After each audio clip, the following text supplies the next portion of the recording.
Hello, Asper.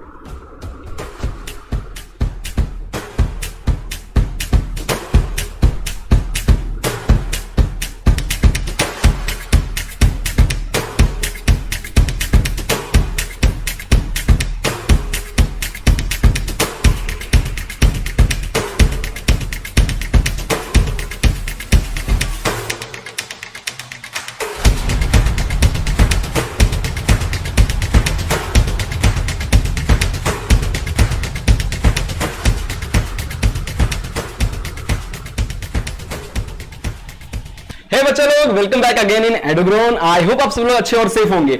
सो यार, यलगार batch आपको कैसा लग रहा है? आई होप आपको पहला जो यलगार बैच का फर्स्ट जो लेक्चर आया था, आई होप आप पसंद किए होंगे उसको, है ना? सो यार, ये जो यलगार बैच है स्पेशली डिजाइन हुआ है टर्म 1 के अकॉर्डिंग।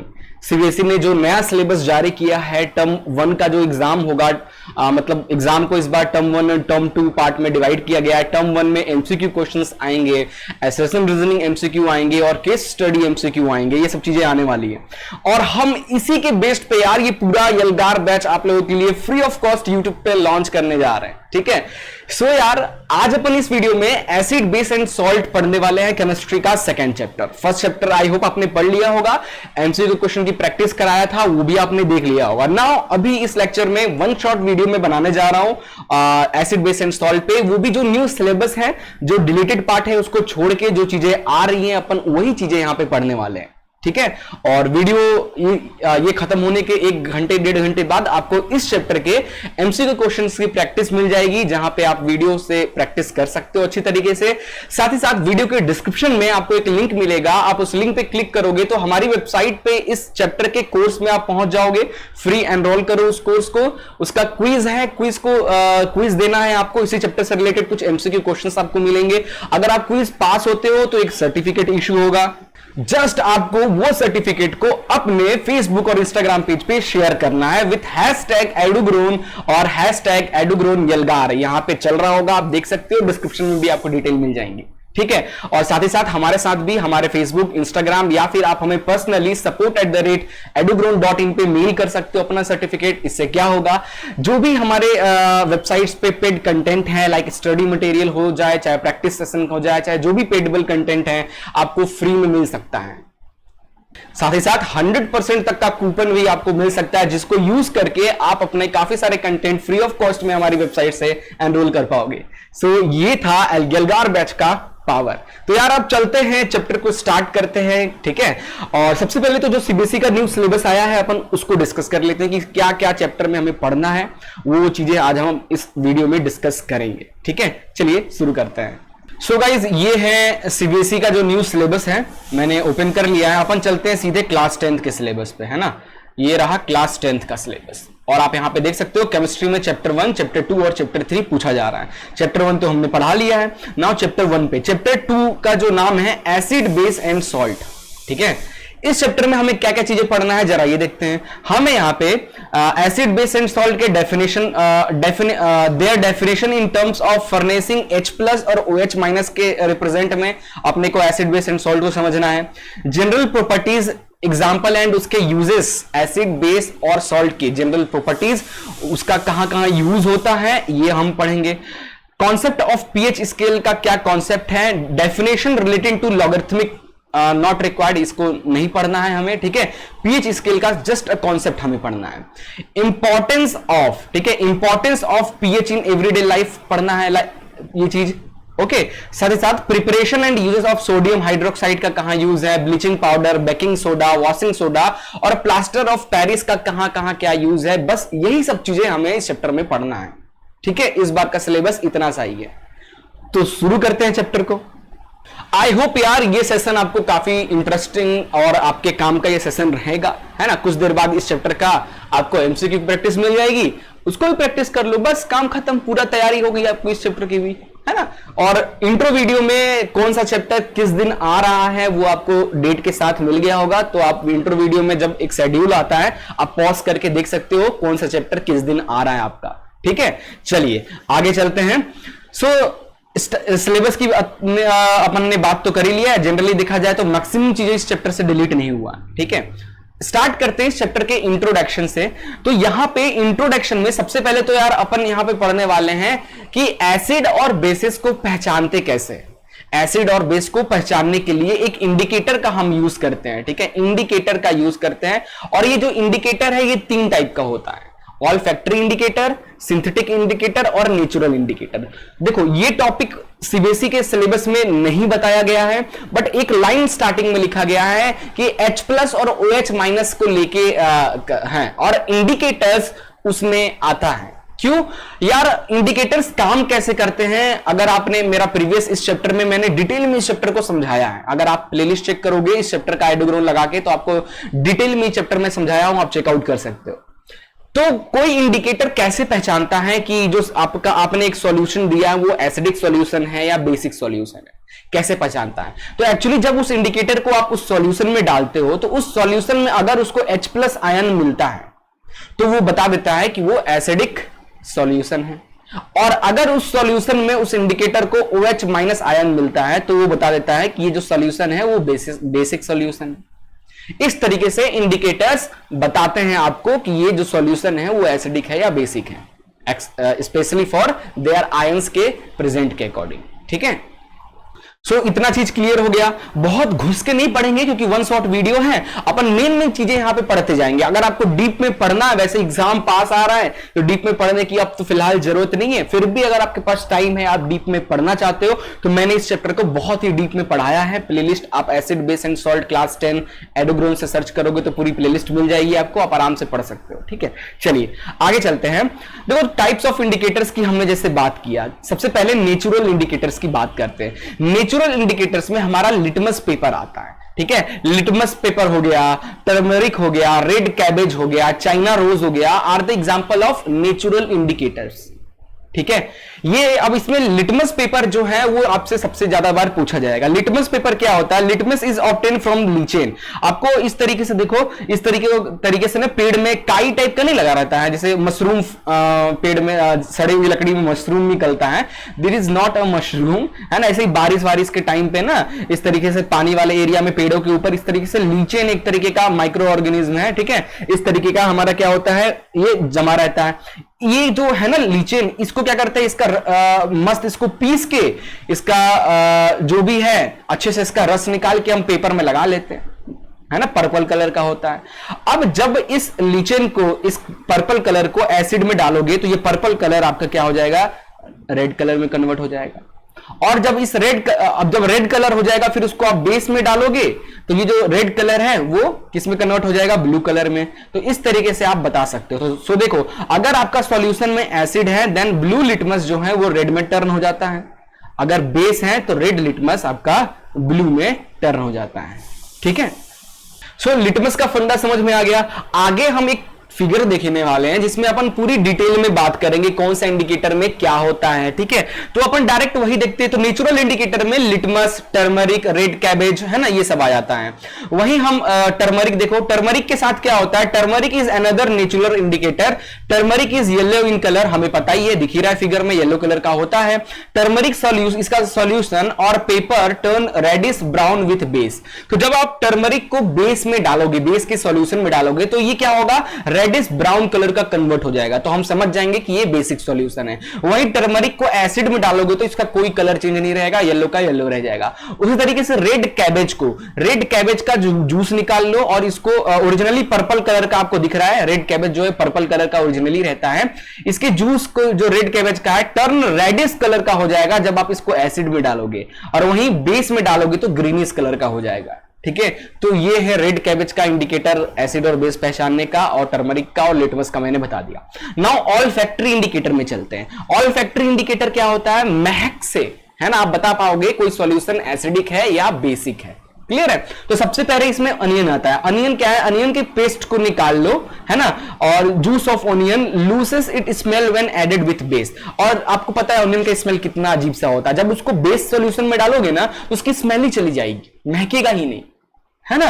और वहीं एसिड में डालोगे तो इसका कोई स्मेल जैसा है वैसा ही रहेगा। Vanilla vanilla, the smell of vanilla vanishes with base. Vanilla का जो स्मेल होता है आप उसको कितना मस्त रहता है, ठीक है, बेस में डालोगे तो इसकी स्मेल जो है एकदम चली जाती है। वहीं एसिड में डालोगे तो कोई भी स्मेल नहीं जाएगा।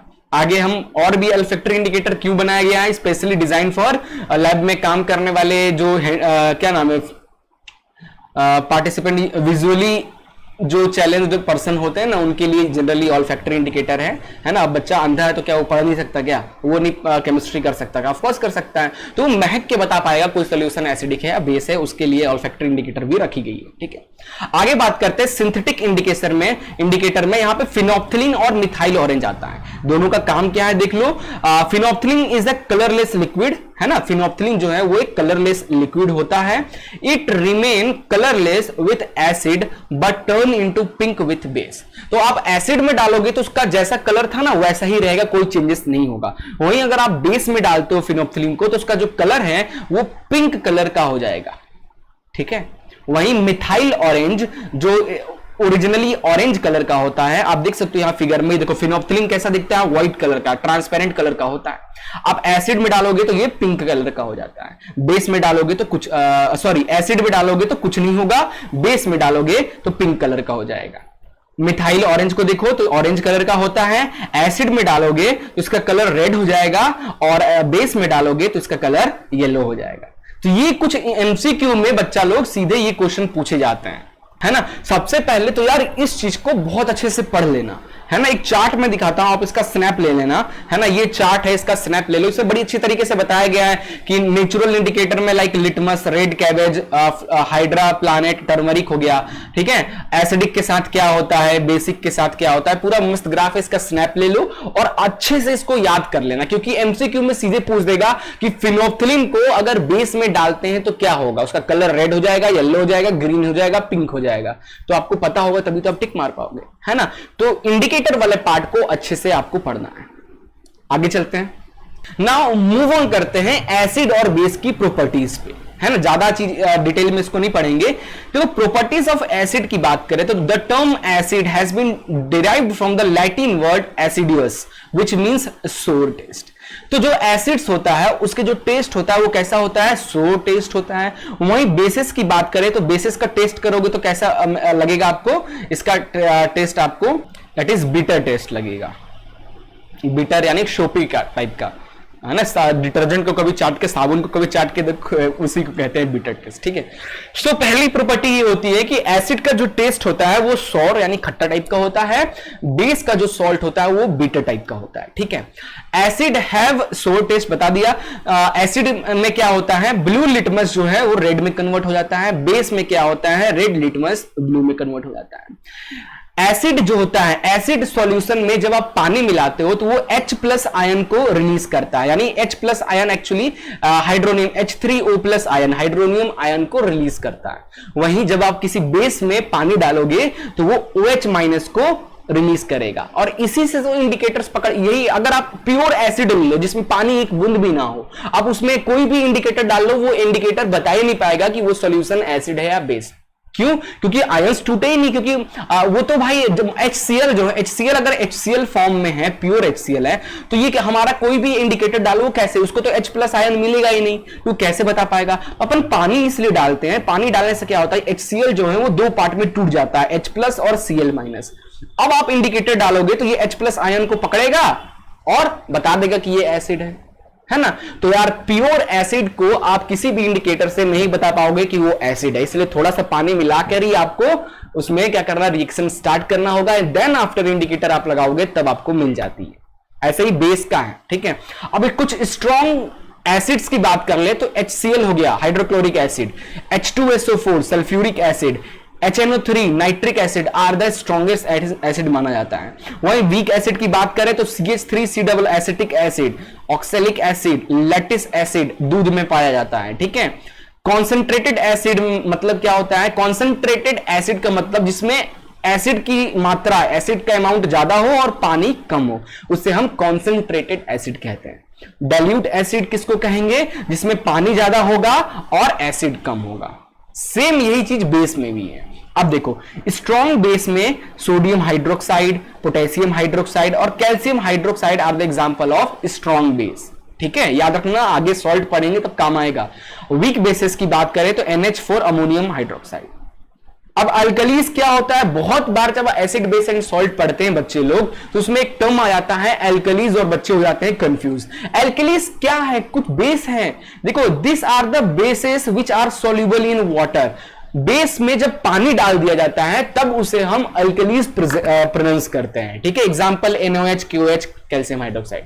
जब भी बेसिस में आप पानी डालोगे तो जो सोल्यूशन बनेगा उस सोल्यूशन को हम एल्कलीज सोल्यूशन कहते हैं, यानी बेस का सोल्यूशन। ठीक है, इतना चीज क्लियर हो गया। नाउ रिएक्शंस पे मूव करते हैं। एसिड और बेस के रिएक्शंस के बारे में हम डिस्कस करते हैं। वैसे देखा जाए तो सिलेबस में रिएक्शन के बारे में कुछ उतना नहीं बताया गया है कि रिएक्शन हमें पढ़ना है या नहीं पढ़ना है, बट ट्रस्ट मी गाइज, यहां से क्वेश्चंस बनेंगे। कैसे बनेंगे? क्वेश्चंस बहुत सिंपल बनेंगे, है ना। आपको उतना ज्यादा टेंशन लेने की जरूरत नहीं है। कैसे बनेंगे वो भी मैं साथ में बताते चलूंगा। ठीक है, तो सबसे पहले तो हम पढ़ने वाले हैं यार reaction of acid and bases with metal. तो ध्यान में रखना बच्चा लोग, एसिड जब मेटल के साथ रिएक्ट करता है सॉल्ट और हाइड्रोजन गैस रिलीज करता है। ठीक है, वहीं बेस और जब मेटल के साथ रिएक्ट करता है तो salt and hydrogen gas same बनाता है। ठीक है, तो मान लो कोई इक्वेशन दे दिया लाइक लिख के एमसीक्यू में कि HCl react with zinc to form this, और यहां पे बोल दिया कि डब्बा बना दिया, बोल दिया कि बताओ यहां पे क्या आएगा और ऑप्शन दे देगा। तो देख लो, समझो HCl क्या है, एसिड है, जिंक क्या है, मेटल है। तो एसिड रिएक्ट विथ मेटल क्या बनता है, सॉल्ट प्लस हाइड्रोजन गैस। तो यहां पे क्या आएगा, हाइड्रोजन गैस। तो H फॉर हाइड्रोजन, ऑप्शन में अगर H लिखा हो और ऑप्शन में H2 लिखा हो तो भैया H2 को टिक करना। H मतलब हाइड्रोजन एलिमेंट, H2 मतलब हाइड्रोजन गैस। वैसे ही O मतलब ऑक्सीजन, O2 मतलब ऑक्सीजन गैस। तो H टिक करके आ गए तो हो जाएगी गड़बड़, H2 टिक करके आना। ठीक है, तो यहां से इस तरीके से क्वेश्चंस बन सकता है। इससे ज्यादा हम इस टॉपिक में ज्यादा डिटेल डिस्कस नहीं करेंगे। ठीक है, मूव ऑन करते हैं नेक्स्ट रिएक्शन पे।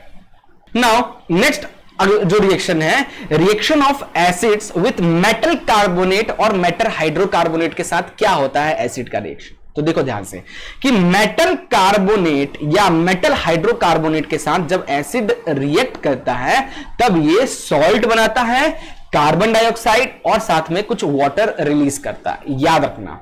ठीक है, अब मेटल कार्बोनेट और मेटल हाइड्रोकार्बोनेट को कैसे समझाएं, तो ये देखो एग्जांपल है, सोडियम कार्बोनेट है ना, sodium carbonate Na2CO3, Na is sodium, CO3 carbonate.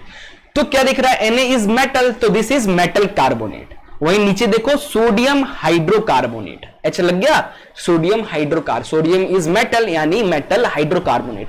So acid react with metal hydrocarbonate या acid react with metal carbonate, it gives salt. Salt हमेशा, जब सॉल्ट को कैसे पहचानते हैं, मैक्सिमम जो सॉल्ट होता है ना, या तो वो क्लोरीन फैमिली से होता है या तो वो सल्फेट फैमिली से होता है ना।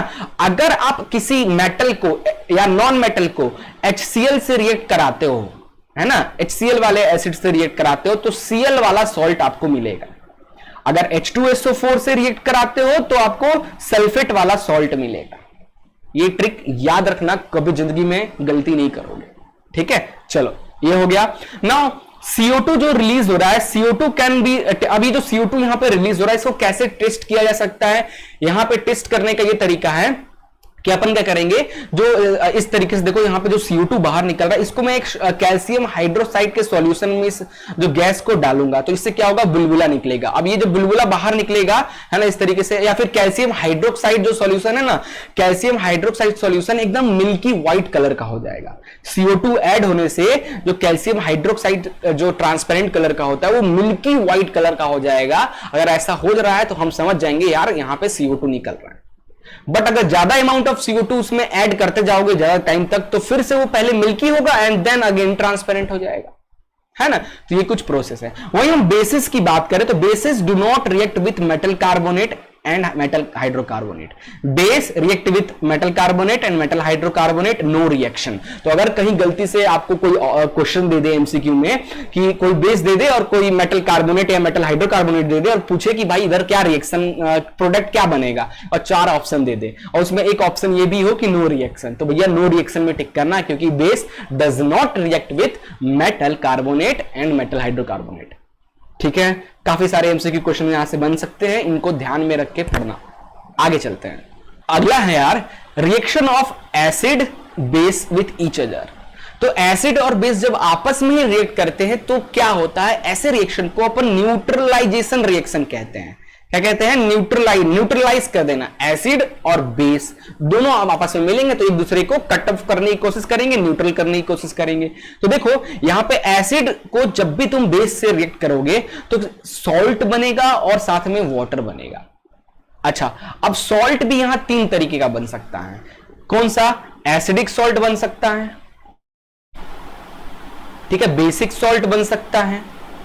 सॉल्ट जो होता है ना, एसिडिक भी होता है, बेसिक भी होता है और एक न्यूट्रल सॉल्ट भी होता है, न्यूट्रल सॉल्ट भी बन सकता है। सर कैसे पता चलेगा जो हमारा सॉल्ट बना है वो एसिडिक है या बेसिक है या न्यूट्रल है? तो इसको पहचानने का बड़ा अच्छा तरीका है, अगर आपका एसिड स्ट्रांग है और बेस जो है वो वीक है तो आपका एसिडिक सॉल्ट बनेगा। वहीं पे वीक एसिड और स्ट्रांग बेस हुआ तो बेसिक सॉल्ट बनेगा। स्ट्रॉन्ग एसिड भी हो और स्ट्रॉन्ग बेस भी हो, देन दोनों आपस में न्यूट्रलाइज कर देंगे और बन जाएगा न्यूट्रल सॉल्ट। वीक एसिड और वीक बेस हो, दोनों आपस में न्यूट्रलाइज कर देंगे, बन जाएगा न्यूट्रल सॉल्ट। ठीक है, समझ में आ रहा ना क्यों ऐसा हो रहा है? देखो ना, स्ट्रॉन्ग एसिड का मतलब क्या हुआ, इस तरीके समझते हैं। स्ट्रॉन्ग एसिड यानी मान लो 60% कॉन्सेंट्रेशन का एसिड है आपके पास और उसमें आप उसको रिएक्ट करा रहे हो 20% बेस वाले से, तो ये 20% बेस क्या करेगा, इस 60% में से 20% एसिड को न्यूट्रलाइज कर देगा, है ना। 60% एसिड में से 20% एसिड को न्यूट्रलाइज कर देगा और अब कितना हो जाएगा, 40% एसिड तो बचा ही रह जाएगा। 40% एसिड तो बचा ही रह जाएगा, वो 40% जो एसिड है वो एसिडिक सॉल्ट बनाता है। तो ये फंडा है एसिडिक, बेसिक और न्यूट्रल सॉल्ट बनाने का। आई होप ये चीज आपको याद रहेगा, है ना। आगे चलते हैं। नेक्स्ट है हमारा reaction of metal oxides with acid. Metal oxides को जब एसिड्स के साथ रिएक्ट करते हैं तब क्या होता है, तो ध्यान से पहली चीज तो मेटेलिक ऑक्साइड्स जो होता है ना वो बेसिक नेचर का होता है, इसीलिए उसको एसिड से रिएक्ट कराया जा रहा है। ठीक है, मेटेलिक ऑक्साइड कैसे बनाते हैं, जैसे आपने पढ़ा होगा मैग्नीशियम रिबन को जब आप बर्न करते हो, मैग्नीशियम रिबन को जब आप ऑक्सीजन के प्रेजेंट में बर्न करते हो तो वहां से व्हाइट व्हाइट पाउडर गिरता है जिसे अपन मैग्नीशियम ऑक्साइड कहते हैं। और क्योंकि ये मेटल का ऑक्साइड है इसलिए ये बेसिक है, और अगर ये बेसिक है तो इसको किससे रिएक्ट करेंगे, बेस से तो रिएक्ट कराएंगे ही नहीं, है ना, हम एसिड से ही रिएक्ट कराएंगे। सॉल्ट तो क्या बनेगा, फिर से acid react with base to form salt and water. ठीक है, so metallic oxide react with acid to form salt and water. ठीक है, example calcium oxide is a metal oxide react with HCl, HCl से react कराया है तो Cl वाला ही salt बनेगा, तो बन गया क्या, कैल्शियम क्लोराइड और वाटर, है ना। Reaction of non metallic oxides with base, non metal के ऑक्साइड्स जो होते हैं, है ना, वो किससे वो एसिडिक नेचर के होते हैं, तो किससे रिएक्ट कराएंगे, उसको बेस से रिएक्ट कराएंगे। सो देखो, तो नॉन मेटेलिक यानी कार्बन डाइऑक्साइड, है ना, कार्बन डाइऑक्साइड, और इसको हम calcium hydroxide base. Carbon dioxide क्या होगा, हमारा नॉन मेटेलिक ऑक्साइड हो गया, इसको हम बेस से कैल्शियम हाइड्रोक्साइड से रिएक्ट कराएंगे तो कैल्शियम कार्बोनेट और वाटर बना। Calcium carbonate is a basic salt. ठीक है, चलिए क्लियर हो गया। ऑक्साइड्स अगर एसिड और बेस से रिएक्ट करते हैं तो क्या बनाएंगे, सेम, क्योंकि ऑक्साइड्स भी तो बेस और एसिड होते हैं, react with acid and base to form salt and water, same process, है ना। अगला जो टॉपिक हम डिस्कस करने वाले हैं, what do all acid and all basis have common. क्या जितने भी एसिड्स होते हैं और जितने भी बेसिस होते हैं उसमें क्या कॉमन होता है। अगर आप ध्यान से देखोगे जितने भी एसिड्स होते हैं ना उसमें आपको हाइड्रोजन जरूर दिखेगा। HCl हो गया, H2SO4 हो गया, HNO3 हो गया, है ना, CH3COOH हो गया, है ना। तो यहां पे जब भी आप इसको वाटर से रिएक्ट करा हो ना तो ये H+ आयन आपको देंगे। वहीं अगर आप बेसिस को देखो तो उसमें हाइड्रोक्साइड्स दिखेंगे आपको, NaOH, ठीक है, KOH, इस तरीके से। अब जब इसको पानी से रिएक्ट कराओगे तो ये क्या करेंगे, sodium ion plus OH minus ion release करेंगे, यानी OH आयन रिलीज होता है। तो ये कुछ कॉमन जितने भी बेसिस होते हैं उसको पानी से रिएक्ट कराओगे तो OH माइनस आयन बनाएंगे, और जितने भी एसिड्स होते हैं उनको पानी से रिएक्ट कराओगे तो वो H प्लस आयन या हाइड्रोनियम आयन बनाते हैं। ठीक है, चल आगे चल। ओके तो ये देखो व्हाट हैपन व्हेन एसिड और base react with water solution, ये टॉपिक। तो जब HCl को वाटर से रिएक्ट करते हैं ना एसिड को, तो वो हाइड्रोनियम आयन बनाता है, और है ना HCl को तोड़ दिया वाटर ने 2 पार्ट में, तो बन गया क्या, हाइड्रोनियम आयन और chlorine ion. Now hydrogen ion can not exist alone. अब अपन कह रहे थे इतने देर से कि H प्लस आयन देगा, H प्लस आयन को इंडिकेटर्स पकड़ता है, बट रियलिटी में बच्चा लोग H प्लस आयन अकेले प्रेजेंट रह ही नहीं सकता, है ना। Hydrogen ion cannot exist alone, but they exist after combining with water molecule. Thus, hydrogen ion must always be shown as H plus aqueous solution या हाइड्रोनियम आयन के form में हमेशा दिखेगा। कभी भी H प्लस आयन अकेले आपको नहीं मिलेगा, हमेशा वो पानी के साथ, ऑक्सीजन के साथ फॉर्मेट में रहेगा। तो ज्यादातर जब भी आप किसी एसिड को वाटर से रिएक्ट करते हैं तो उसके अंदर H3O प्लस आयन मिलता है, और यही क्या है, यही तो है H प्लस आयन एक तरीके से देखा जाए। ठीक है, चलो, है ना। सॉरी, एक फिगर यहां पे दिया है एक्टिविटी, केस स्टडी क्वेश्चन में यहां से क्वेश्चन बन सकता है। कैसे बनेगा देखो ध्यान से। हो क्या रहा है, in which case does the litmus paper change colour. ये 2 केस दिखा रहा है, किस केस में जो लिटमस पेपर है वो कलर आपको शो करेगा। देखो हो क्या रहा है कि सोडियम यहां पे on the basis of the above activity what do you infer about the acidic character of dry HCl gas और HCl सॉल्यूशन। तो देखो यार यहां पे क्या किया जा रहा है कि सोडियम क्लोराइड, है ना, सोडियम क्लोराइड लिया गया NaCl, है ना, सोडियम क्लोराइड में इसमें क्या किया, H2SO4 डाला गया। तो H2SO4 जब डाला गया तो यहां पे एकदम सूखा, एकदम ड्राई HCl गैस निकल रहा है। HCl गैस के रिप्रेजेंट में एकदम सूखा HCl निकल रहा है, और जब ये सूखा HCl एसिड निकल रहा है, आप जब इसमें लिटमस ब्लू लिट, क्योंकि एसिड क्या करता है, एसिड क्या करता है, ब्लू लिटमस को रेड में कन्वर्ट कर देता है। तो जब आप ब्लू लिटमस लाओगे और ये जो ड्राई HCl है जब इससे टकराएगा तो उसका कलर चेंज होगा ही नहीं। क्यों, क्योंकि यार HCl है, इसमें तो वाटर मिला ही नहीं है ना। जब वाटर मिला ही नहीं है तो ये इंडिकेटर, जब देखो ना HCl में वाटर मिलेगा तभी तो हाइड्रोनियम आयन मिलेगा, और इंडिकेटर्स हमारे इसी H plus ion hydronium ion को पकड़ के तो बताएंगे कि एसिडिक की बेसिक है। तो हमारा सूखा HCl जो निकल रहा है, ड्राई HCl, तो इसमें लिटमस पेपर का कलर नो चेंज हो जाएगा, कलर चेंज ही नहीं होगा।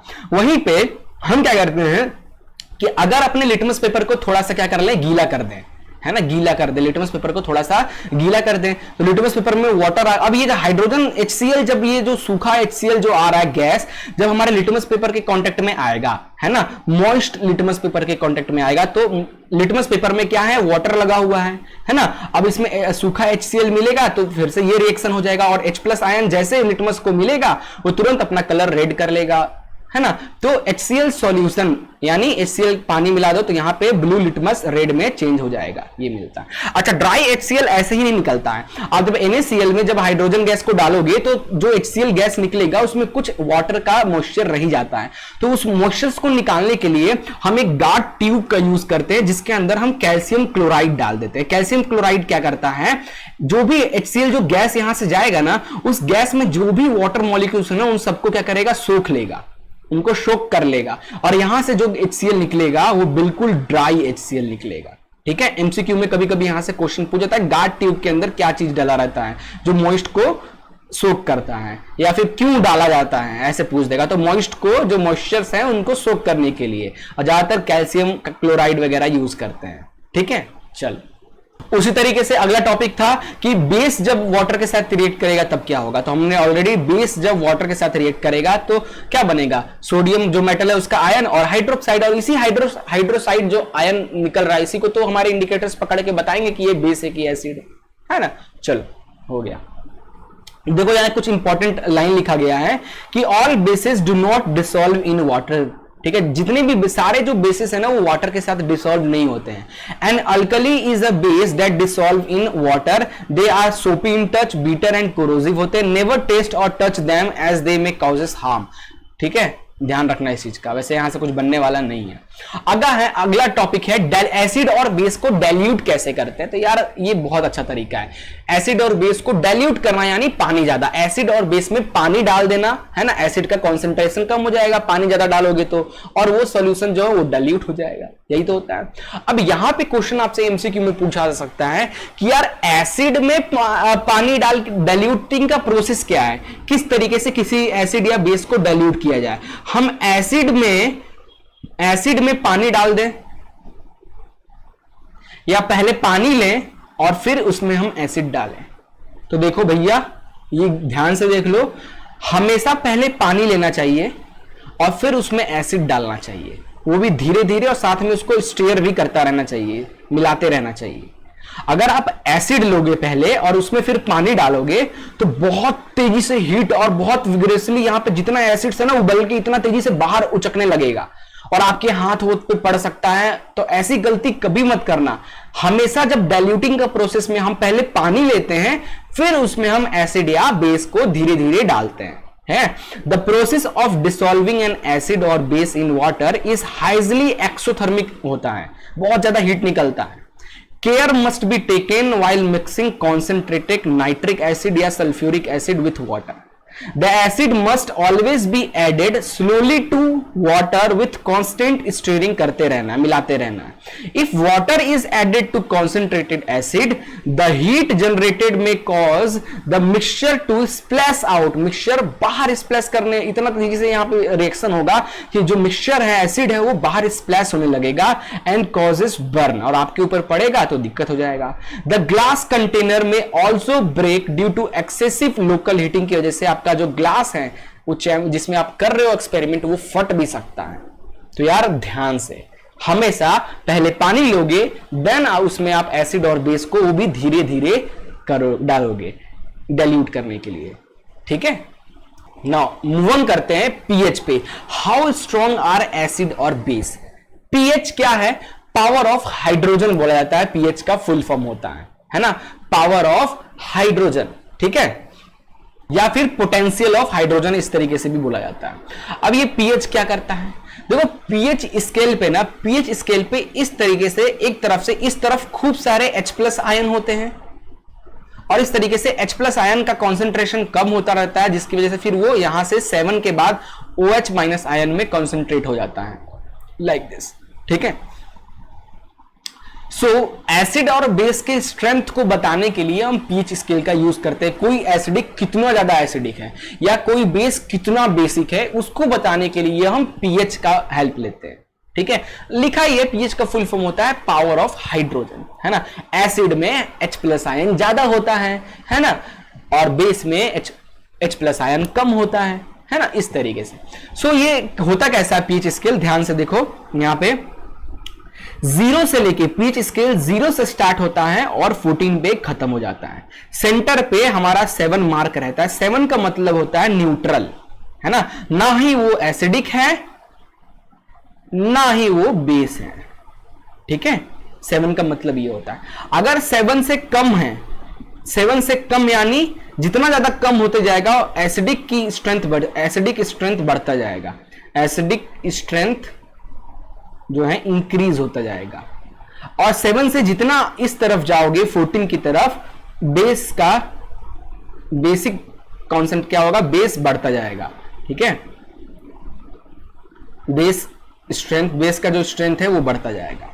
सो if the value of pH is equal to 7, it means आपका जो सॉल्यूशन है वो न्यूट्रल है। If the value of pH is less than 7, then the solution is acidic solution. If the value of pH more than 7, it means आपका जो solution है वो basic solution है, ठीक है। चलो इतना तो क्लियर हो गया होगा। एक पीएच स्केल होता है 0 से 14, 0 से 14 पे हम 7 से कम एसिडिक सॉल्यूशन रिप्रेजेंट करता है, 7 से ज्यादा बेसिक, 7 पे न्यूट्रल, है ना। इतना क्लियर हो गया। आगे चलते हैं। Importance of pH in everyday life में। एवरीडे लाइफ में पीएच का क्या इंपॉर्टेंस है, जरा इसको देखते हैं। यार बहुत ज्यादा इंपॉर्टेंस है पीएच का, देखो ध्यान से। Our body work within the pH range 7.0 से 7 ये देखो एमसीक्यू क्वेश्चन बन गया यहां से। आपसे एमसीक्यू में पूछा जा सकता है कि हमारा जो इंसान का जो बॉडी है उसकी पीएच लेवल कितनी होती है, तो बताना 7 से 7.8 के बीच में ऐसे ऊपर नीचे होता रहता है। एक क्वेश्चन यहां से मिल गया। नाउ जितने भी living organism can survive only in narrow range of pH change when pH of rain water is less then 5.6। Generally जो रेन वाटर का जो पीएच होता है 5.6 के आसपास होता है। अगर बाय डिफॉल्ट रेन वाटर का पीएच 5.6 से कम हो जाता है, जिसे हम एसिड रेन कहते हैं, इस केस में एसिड रेन कहा जाता है उसे। और when acid rain flow into river, जब रिवर में वो एसिड रेन जाता है तो उससे क्या होता है, जो रिवर का पीएच है वो भी कम हो जाता है ना, रिवर वाटर का जो पीएच है वो भी कम हो जाता है, जिसकी वजह से क्या होता है, survival of aquatic life in such a river become difficult. और इस तरीके से मछलियां या एक्वेटिक जो भी मरे हुए मिल जाते हैं।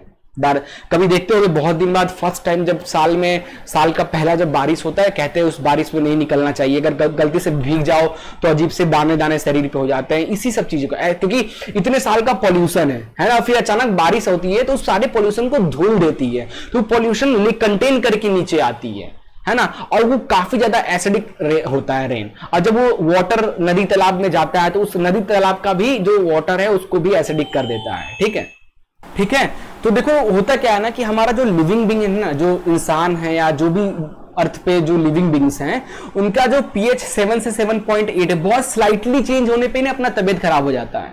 तो सोचो एसिड रेन 5.6 एक होता है रेन का पीएच, और उससे भी कम अगर हो जाए तो पूरे वाटर को एसिडिक कर दे। और अगर आपका पीएच, आपकी बॉडी की पीएच 7 से डायरेक्ट 6 हो जाए या फिर 5 हो जाए, तो सोच रहे हो क्या आपके शरीर के साथ होगा। वही इन बेचारों के साथ होता है और ये ऐसे मर जाते हैं, है ना। So acid in other planets, कुछ प्लैनेट्स की बात करें, the atmosphere of Venus is made up of thick white and yellowish cloud of sulphuric acid. Do you think life can exist on this planet? खुद ही सोचो, है ना। हमारी इंसान की जो बॉडी है, पॉइंट में अगर पीएच हमारा ऊपर नीचे हो जाए तो तबियत खराब हो जाता है। और जो हमारा वेनस प्लैनेट है ना, जो वेनस प्लैनेट है उसका जो एटमॉस्फेयर है वो सल्फ्यूरिक एसिड से बना हुआ है पूरा एटमॉस्फेयर। तुम वहां पे एक सांस भी अगर लिया ना तो चल बसोगे ऊपर, like that. Now what is the pH of soil in your backyard? आपके बैकयार्ड का आप अपने घर के पीछे जाओ, है ना, या आगे जहां भी पार्क वगैरह, वहां का मिट्टी निकालो और देखो उस मिट्टी का पीएच कैसा है। ये पीएच पेपर मार्केट में आपको इजिली नहीं मिलेगा, है ना। कहीं कहीं जो केमिस्ट्री लैब वगैरह रखते हैं उन लोग ही आपके पास मिलेगा। बड़ी आसानी से आप अपने किसी भी सॉइल का पीएच चेक कर सकते हो। सॉइल निकालो, उसको एक जार लो, उसमें पानी में सॉइल को मिक्स कर दो और उसके बाद आप पीएच पेपर डालो और बता देगा आपका। ठीक है, चलिए आगे चलते हैं। अगला जो क्वेश्चन है कि पीएच इन अवर डाइजेस्टिव सिस्टम, अपनी डाइजेस्टिव सिस्टम का भाई पीएच क्या होता है? तो देखो यहां पे अपना स्टमक कैविटी की बात करें, है ना, इसकी पीएच 1 से लेके 5.2 के आसपास, 5 से लेके 2 के बीच में, इस तरह मतलब देखा जाए तो आप कह सकते हो 1 से लेके 5 तक के बीच का हमारे स्टमक का पीएच रहता है। हमारे दांतों का पीएच 5.5 से अगर कम होता है तो हमारे दांतों में दांत हमारा जो है, टिथ जो है हमारा सड़ना चालू हो जाता है। ये क्यों मैं ये वैल्यूज बता रहा हूं, थोड़ा सा आप लोग को भी रिसर्च कर लेना है। अभी डायरेक्ट में थोड़ा सा मैं भी रिसर्च नहीं कर पाया, नहीं तो मैं आपको एग्जैक्ट डाटा देता। आप थोड़ा करो, क्योंकि एमसीक्यू क्वेश्चन इस टॉपिक से साफ साफ आ सकते हैं। कैसे कि हमारे स्टमक का पीएच कितना होता है, हमारे टिथ का पीएच कितना होता है ना, या फिर हमारी बॉडी का पीएच कितना होता है। तो ये सब चीजों को आप थोड़ा डाटा कलेक्ट करके गूगल से आप थोड़ा लिख के रखो, क्योंकि यहां से एमसीक्यू क्वेश्चन बनेंगे 100%, है ना। आपकी जैसे बुक में इतना डिटेल नहीं बताया गया है, फिर भी मैंने ये फिगर्स वगैरह लगा दिया है, आप देख सकते हो। ठीक है, यहीं पे बात करें pH changes as cause tooth decay. Yes, 5.5 हमारे जो माउथ है उसका पीएच 5.5 के आसपास होता है। अगर उससे कम हो गया तो आपके दांत सड़ने लगते हैं, आपका स्मेल आने लगता है। फिर इसको ठीक कैसे करें? तो जो आप कोई बेसिक चीजें अपने मुंह में लो, लाइक कॉलगेट हो जाए या फिर जो भी कॉलगेट बेसिक चीजें, एसिडिक हो गया तो उसको न्यूट्रलाइज करो बेस से, बेस खाओ, है ना। अब स्ट्रॉन्ग बेस मत खा लेना कि चली बसो, है ना।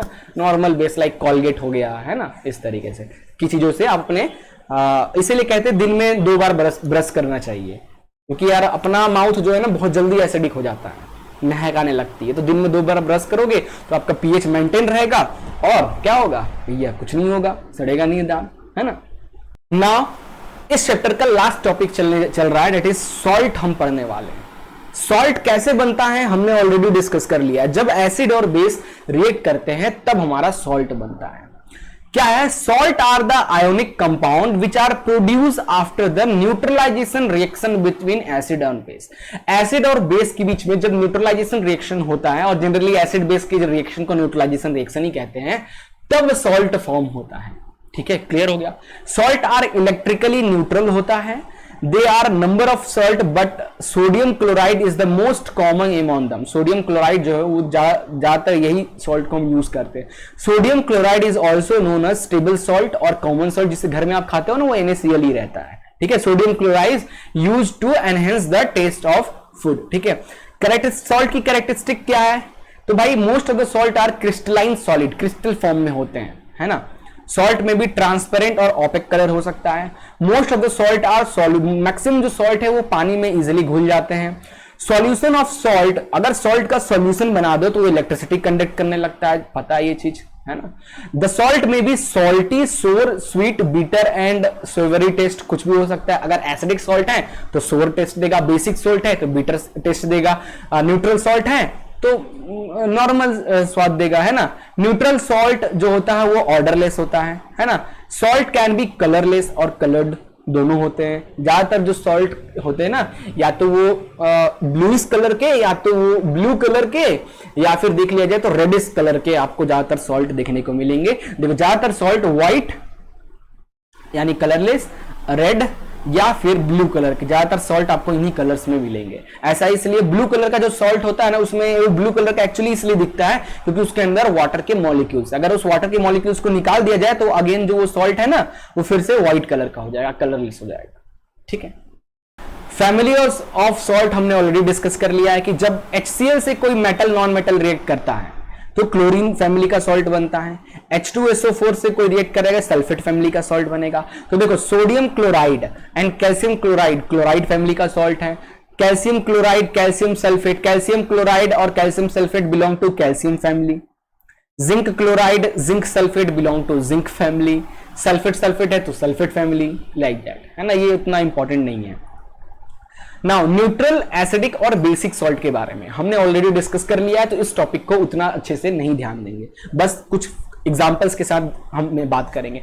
तो सबसे पहले हम न्यूट्रल सॉल्ट की बात करते हैं। न्यूट्रल सॉल्ट कब बनता है? जब स्ट्रॉन्ग एसिड के साथ स्ट्रॉन्ग बेस जब रिएक्ट करता है तो हमारा न्यूट्रल सॉल्ट के साथ साथ वाटर बनता है, या फिर वीक एसिड और वीक बेस जब बनता है तब हमारा न्यूट्रल सॉल्ट और साथ में वाटर बनता है। ठीक है, तो यहां पे देखो सोडियम हाइड्रोक्साइड क्या है? स्ट्रॉन्ग बेस है, और यहां पे hydrochloric acid is a strong acid. Strong base और स्ट्रॉन्ग एसिड मिलके बन गया, क्या बन गया? Neutral salt, that is sodium chloride और वाटर। तो घर में जो यूज करते हो ना सोडियम क्लोराइड, वो न्यूट्रल सॉल्ट होता है। वही एसिडिक सॉल्ट खा लो तो पता चला दिक्कत हो जाए, है ना। वैसे ही देख लो सोडियम हाइड्रोक्साइड और ये दोनों भी स्ट्रॉन्ग एसिड स्ट्रॉन्ग बेस हैं। ये देखो QH, HCl, कुछ एग्जांपल्स हैं न्यूट्रल सॉल्ट्स के। ठीक है, अब देखो न्यूट्रल सॉल्ट जो है इसका जो pH है वो 7 होता है। Neutral example sodium chloride, sodium sulphate, potassium chloride are the example of neutral salt. ठीक है, चलो आगे चलते हैं। एसिडिक सॉल्ट क्या है भाई? एसिडिक सॉल्ट कब बनता है? मैंने बताया जब स्ट्रॉन्ग एसिड के साथ वीक बेस जब कंबाइन होता है देन एसिडिक सॉल्ट बनता है, और साथ में वाटर, बताया था ना। Salt which are formed after the reaction between strong acid and weak base are called acidic salt. The pH value of acidic salt is lower than 7 से कम होता है pH वैल्यू एसिडिक सॉल्ट का। Example देख लिया जाए, aluminium sulphate, aluminium chloride are the example of acidic salt. Fertilisers वगैरह इसी से बनता है ना। तो एग्जांपल देख लो, अमोनियम हाइड्रोक्साइड क्या है? वीक बेस है, that is weak base. HCl strong acid to form acidic salt. ठीक है, याद रहेगा। मूव ऑन करते हैं नेक्स्ट। बेसिक सॉल्ट कब बनता है? बेसिक सॉल्ट जब आप वीक एसिड और स्ट्रॉन्ग बेस आप लेते हो तब बनता है आपका। ठीक है, एग्जांपल देखो कार्बोनिक एसिड। अब अच्छा, बेसिक सॉल्ट का जो pH होता है वो 7 से ज्यादा होता है ना। 7 से ज्यादा होता है pH बेसिक सॉल्ट का, है ना। कार्बोनिक एसिड क्या है भाई? स्ट्रॉन्ग बेस है। NaOH वीक एसिड है, और NaOH क्या है, सोडियम हाइड्रोक्साइड, स्ट्रॉन्ग बेस है, direct to form basic salt and water. ठीक है, क्लियर हो गया, आगे चले। Now causes of formation of acidic, basic and salt, अपन कितने बार डिस्कस करिए, ये चीज हो गया है, आगे चलते हैं। चलो, सम इंपॉर्टेंट केमिकल कंपाउंड्स, बच्चा लोग ये टॉपिक बहुत इंपॉर्टेंट है। देखो यार, अगर आपको ये नोट्स वगैरह परचेस करना है या फिर माइंड मैप, इस चैप्टर को बहुत एक मैप में समझाया गया, ये सब जो कंटेंट है ना हमारी वेबसाइट पे अवेलेबल है, बहुत चीपेस्ट कॉस्ट में अवेलेबल, 20 रुपए 15 रुपए में, तो आप चाहो तो परचेस कर सकते हो। अदरवाइज आप डिस्क्रिप्शन में जो लिंक मिलेगा हमारे कोर्स का, उस कोर्स को एनरोल करो, क्विज खेलो, इस चैप्टर के एमसीक्यू क्वेश्चंस को सॉल्व करो, अगर आप पास हो जाते हो देन वो सारे कंटेंट्स आपको फ्री में मिल सकते हैं। तो या तो यार आप अपने मम्मी पापा का पैसा वेस्ट करो या थोड़ी सी मेहनत करके चीजों को फ्री में लो। हम आपके लिए इतना कुछ कर रहे हैं तो यार एक लाइक तो बनता है यलगार बैच के लिए। हम काफी मेहनत कर रहे हैं आपके लिए। यलगार बैच हमने स्पेशली इसलिए डिजाइन किया है उन बच्चों के लिए जो बच्चे परचेस नहीं कर सकते, भले सस्ता है वो परचेस नहीं कर सकते, जो भी प्रॉब्लम हो, अकाउंट ना हो, पैसे नहीं है, जो भी इशू हो, तो आपके पास दूसरा ऑप्शन भी है ना। कोई बात नहीं, पैसा नहीं है तो मेहनत करो, थोड़ा पढ़ाई कर, मेहनत से ही चीजें मिलती है। फ्री में दे देंगे तो क्या करोगे, उसकी वैल्यू नहीं करोगे आप लोग। हर बंदा देखो, कोई कितना भी बोल देगा कि सर फ्री में क्यों नहीं देते, इतना ही भलाई करना है सर आपको हमारे ऊपर, तो फ्री में दे दो। तो यार बच्चा लोग क्या होता है ना, फ्री में देने से ना बहुत सारी प्रॉब्लम्स आती है। पहली चीज यार, जो हमारे कंटेंट बन रहे हैं, हमारे टीम बनाती है, उनकी सैलरी जाती है ना, वो तो फ्री में काम नहीं कर रहे हैं, पहली चीज।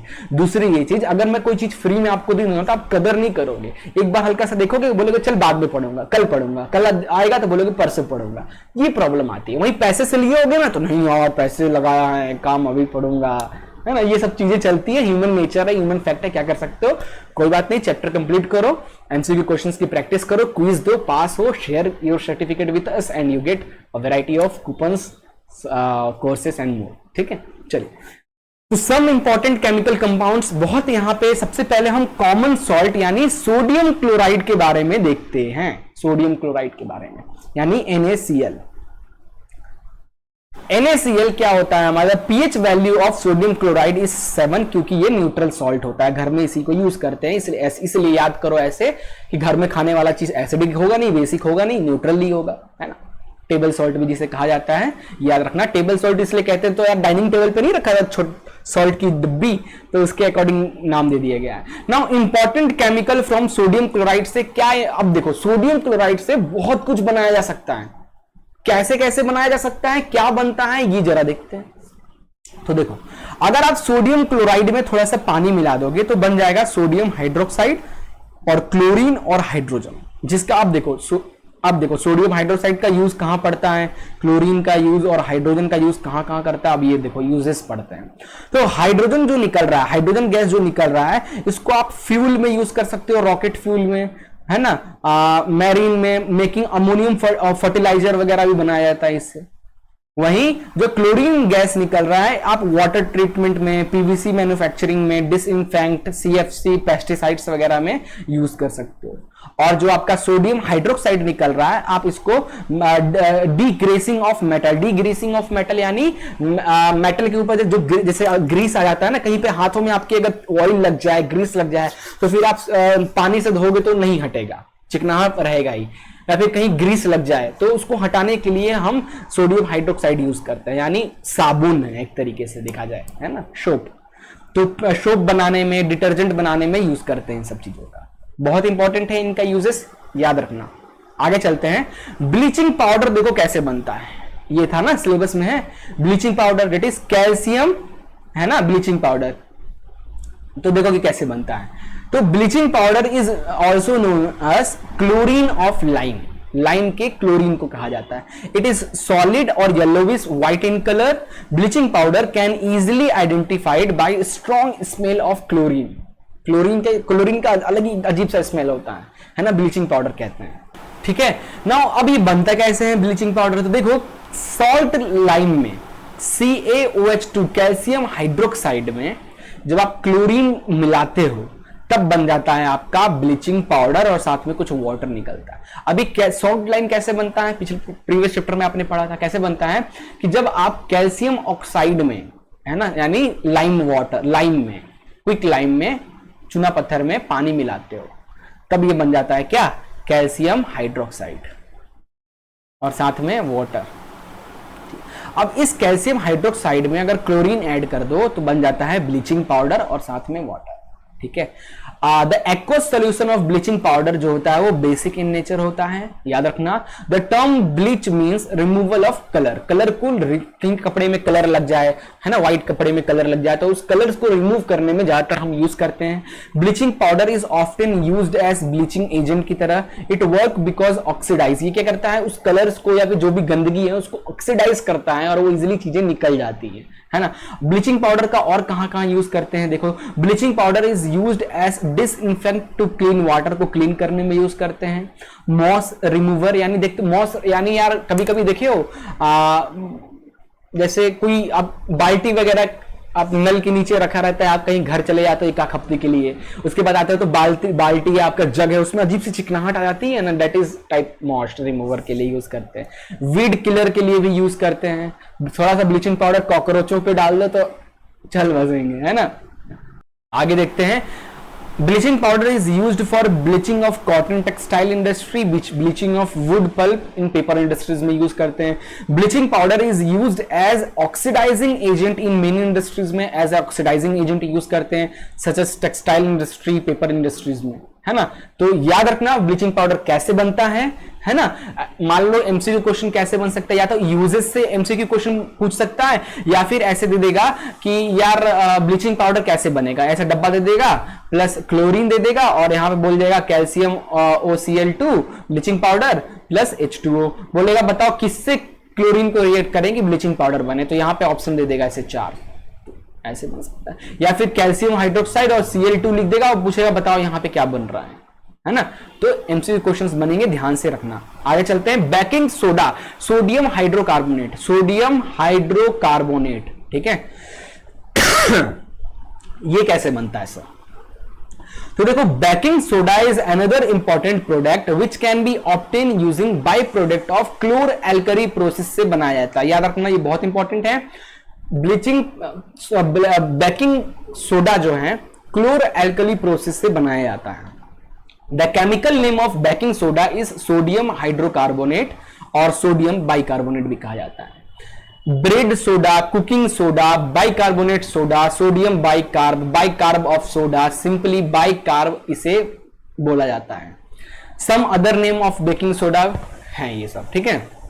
तो देखो ये कैसे बनता है, तो आपको ब्राइन सॉल्यूशन लेना है। ब्राइन सॉल्यूशन यानी सॉल्ट वाले सॉल्यूशन में पानी डाल दो, सॉल्ट में पानी, तो ब्राइन सॉल्यूशन बन जाता है। तो NaCl सॉल्ट है उसमें पानी, तो ये आपका ब्राइन सॉल्यूशन बन गया। ब्राइन सॉल्यूशन में कार्बन डाइऑक्साइड और अमोनिया अगर आप डाल के रिएक्ट करा दो तो आपका बन जाएगा अमोनियम क्लोराइड और सोडियम बाइकार्बोनेट आपको मिलेगा। That sodium bicarbonate is known as baking soda, ठीक है।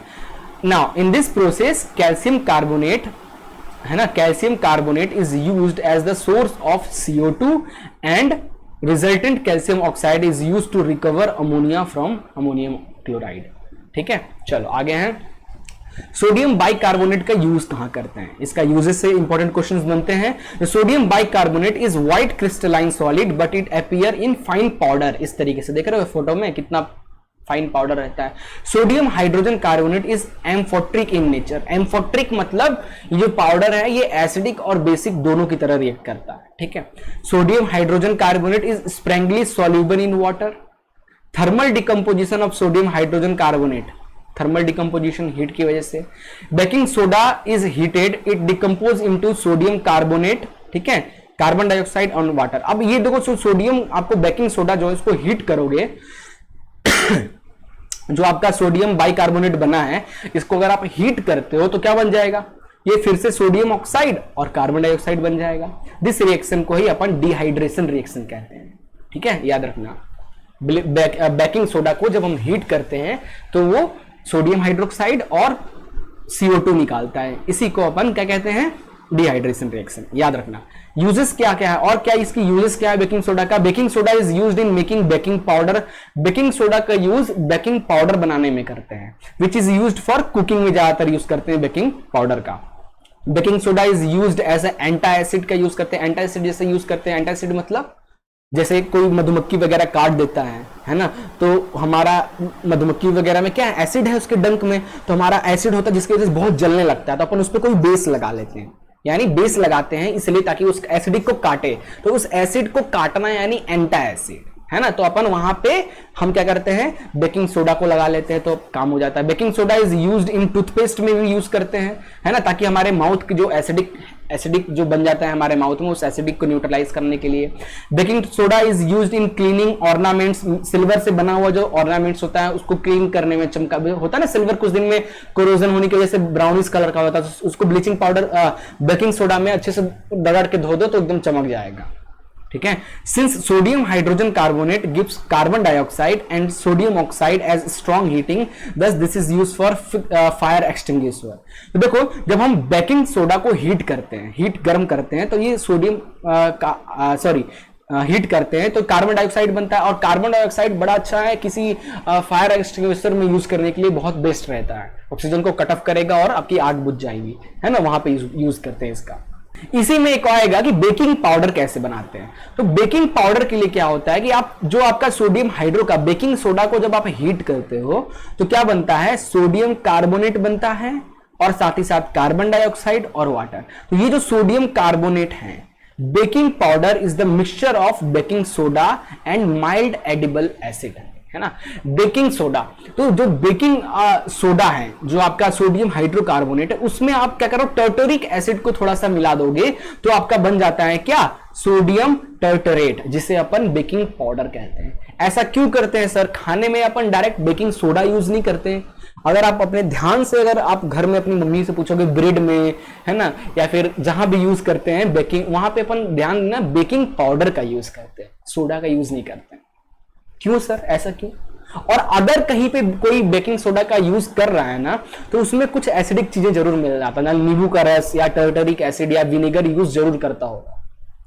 ऐसा क्यों यार? अगर आप बेकिंग सोडा को डायरेक्ट यूज करते हो तो सेम काम करेगा, जिस तरीके से बेकिंग पाउडर करता है ना, उसको पल्फी फुली बनाएगा, आपके ब्रेड को, केक को मस्त फुला देगा, है ना। कार्बन डाइऑक्साइड रिलीज होता है ना, कार्बन डाइऑक्साइड रिलीज होता है, कार्बन डाइऑक्साइड बबल्स के फॉर्म में रिलीज होता है, आपके केक को या ब्रेड को अच्छे से फुला देता है ना। ऐसा इसलिए होता है कि अगर आप बेकिंग सोडा को यूज करते हो, सोडियम हाइड्रोकार्बोनेट को, तो वो बेसिक है, तो उससे जो चीजें बनेगी ना, उसको खाओगे तो अजीब सी सॉपी टेस्ट आएगा, एकदम लगेगा ना, अरे यार क्या खा, लगा साबुन को खा लिया क्या, सोप को खा लिया क्या, ऐसा लगेगा, है ना। बहुत ज्यादा बेसिक रहता है। उस बेस को न्यूट्रलाइज करने के लिए हम उसमें टर्टरिक एसिड मिला देते हैं। तो टर्टरिक एसिड्स मिला देने से क्या होता है, जो बेकिंग सोडा का जो बेसिक नेचर है ना, वो न्यूट्रलाइज हो जाता है, और जो टेस्ट होता है वो न्यूट्रल होता है। फिर जो ब्रेड का नॉर्मल टेस्ट है ना, वही टेस्ट आपको लगता है। इसीलिए अपन टर्टरिक एसिड मिला के जो बाई प्रोडक्ट बनता है, जिसे अपन बेकिंग पाउडर कहते हैं, ठीक है। बेकिंग पाउडर इज हीटेड, ये चीजें लिखी हुई हैं भैया। आगे चलते हैं, अगला है वॉशिंग सोडा।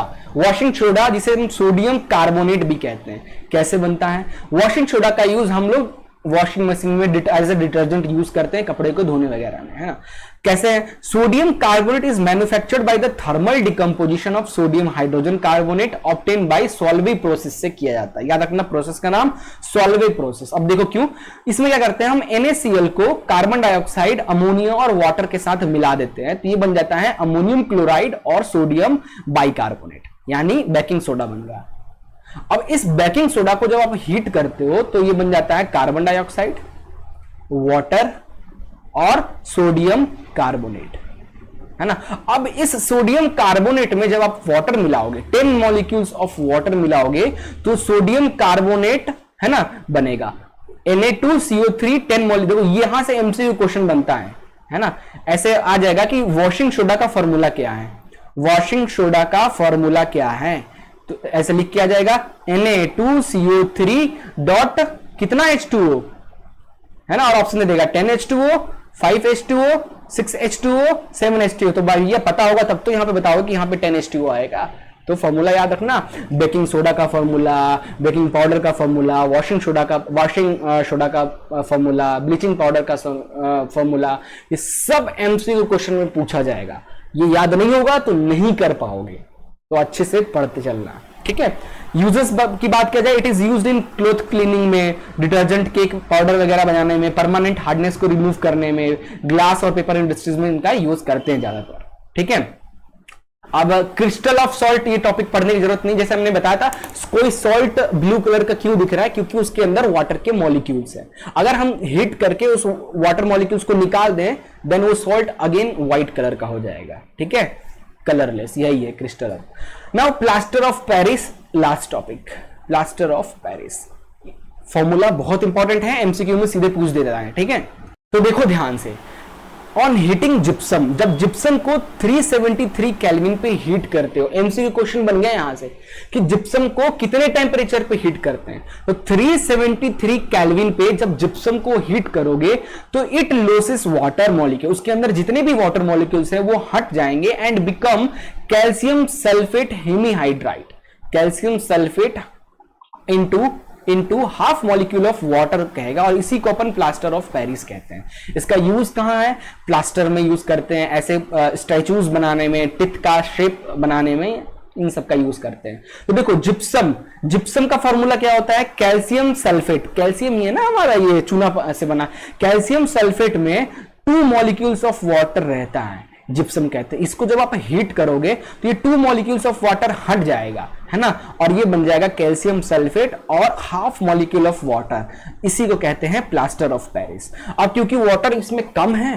तो ये बहुत जल्दी सूख जाता है, इसीलिए जब प्लास्टर लगवा, जब हाथ वाथ टूटता है, जब प्लास्टर लगवाते हैं तो डॉक्टर प्लास्टर लगाता है, उसके कुछ ही 5 मिनट बाद आपका वो एकदम ठोस हो जाता है, क्योंकि वाटर मॉलिक्यूल्स हाफ वाटर है, आपकी जो बॉडी की हीट है उसी से उड़ जाता है और बाकी कैल्शियम पत्थर जैसा आपका पूरा हो जाता है, ठीक है। तो याद रखना कैल्शियम जिप्सम का फॉर्मूला और प्लास्टर ऑफ पेरिस का फॉर्मूला दोनों में बता दिया हूं, याद रखना। कितने टेंपरेचर पे हीट करते हैं, 373 केल्विन पे हीट करते हैं, ठीक है। अगर डिग्री सेल्सियस में पूछ दे तो कैसे बताओगे, कैसे बताओगे डिग्री सेल्सियस में, क्या करोगे, इसको 273 माइनस कर देना इसमें से, है ना। तो 373 केल्विन को अगर डिग्री में बता, इसमें 273 माइनस कर दो, 273 ये होता है, माइनस कर दो तो आ गया 100 डिग्री सेल्सियस। तो 100 डिग्री सेल्सियस पे एमसीक्यू क्वेश्चन यहां से पूछा जाता है, ठीक है। चलो यहां पे होता है यार, ये चैप्टर यहां पे होता है खत्म। हम आपसे मिलते हैं आने वाले मतलब नेक्स्ट वीडियो में, इसी चैप्टर के एमसीक्यू क्वेश्चंस की अपन प्रैक्टिस करेंगे, SSN reasoning, case study questions, ये सब हम डिस्कस करेंगे। बाकी चैप्टर वाइज टर्म 1 के अकॉर्डिंग हमने एक बुकलेट रेडी किया है ना, जिसमें 50+ क्वेश्चंस आपके लिए बनाए गए हैं, जिसमें एमसीक्यू क्वेश्चन, एसएसएन रीजनिंग और केस स्टडी विद एक्सप्लेनेशन आपको मिल जाएगा। हमारी वेबसाइट पे जाके आप परचेस कर सकते हो, डिस्क्रिप्शन में हमारी वेबसाइट की लिंक वगैरह मिल जाएगी, ठीक है। मिलते हैं नेक्स्ट वीडियो में, तब तक के लिए goodbye and take care.